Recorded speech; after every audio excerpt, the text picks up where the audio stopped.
आज राज्य सरकार जो मुख्यमंत्री अभियोग प्रकोष्ठ अच्छी ये अभियोग प्रकोष्ठ माध्यम जो जनशुणाणी कार्यक्रम प्रति मासर सोमवार हुए ग्रीष्म प्रवाह कारण ये किछि दिन बंद कर दिया हेतिला एवं आज जून मासर 1 तारिख आज ये प्रथम दिन रे पुनर्बार आउ थे आरंभ होती आम सरकार 18तम मुख्यमंत्री अभियोग शुणाणी आज अभियोग शुणाणी रे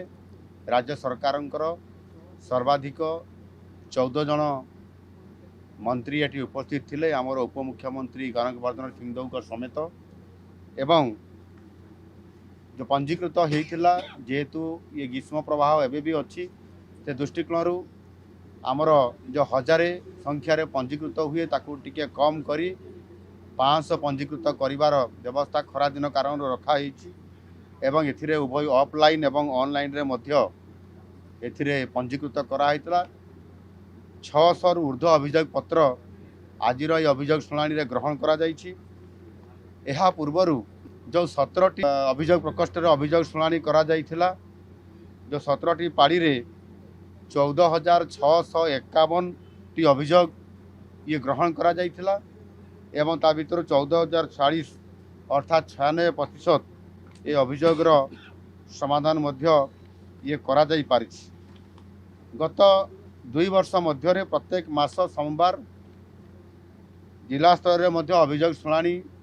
जिलापाल एवं तांको टीम माध्यम रे करा जाउछि। गत एप्रिल मास शेष सुधा प्रति जिलार समुदाय को नेले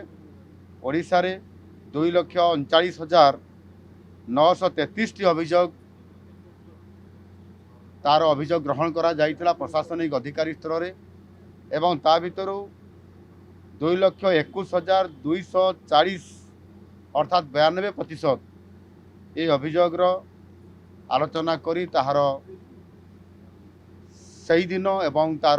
परवर्ती पर्यायर ये समस्यार समाधान करा जाई पारिछि। एणु एबे लोकंकर भरोसा बढ़ी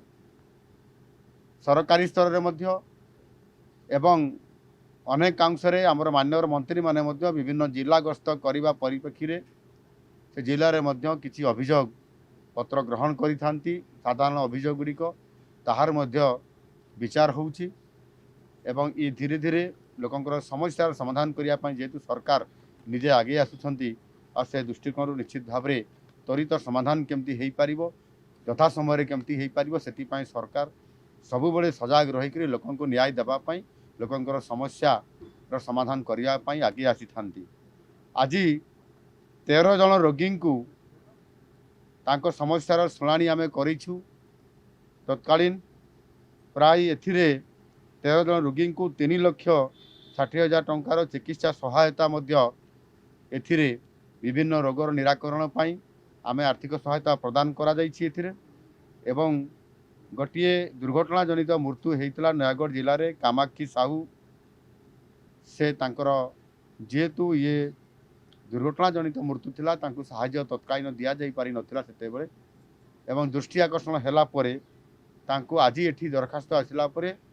तुरंत तार गुहारी शुणा जाइकरी तांको मध्य 2 लाख टंकार आर्थिक सहायता से परिवार को दिया जाइछि। एणु निश्चित भाव में आम सरकार मुख्यमंत्री अभियोग प्रकोष्ठ माध्यम समस्त मंत्री मंडल सदस्य मानकु तांकर सहित मिसिकरी आमे ये अभियोग शुणाणी को गुरुत्व दे आसुछु। केवल ग्रीष्म प्रवाह अवकाश समय रे गैप टिके अच्छी किंतु आमे पुनर्बार वर्षा सीजन बा टेम्परेचर कमी गला परे सही भली भाव में लोकंकर अभियोग शुणा जिवो एवं गत वर्ष जमिति आमे संबलपुर जाइकरी मध्य अभियोग शुणाणी करिथिलु चलित वर्ष मध्य आमे योजना करिछु कोरापुट जिलार जयपुर रे किंबा कोरापुट रे एवं अनेक एभली भाव में उत्तर पश्चिम पूर्व ये एमती भाग करी विभिन्न केन्द्र स्थल में मध्य आमे अभियोग शुणाणी को मध्य नहीं जिवु जहाँ फल लोक मैंने आहरी अधिक सहजरे एवं निज अंचल से भुवनेश्वर न आसिक भी अभियोग दे पारिबे एवं तार समाधान साहाय्य से पाई पारिबे।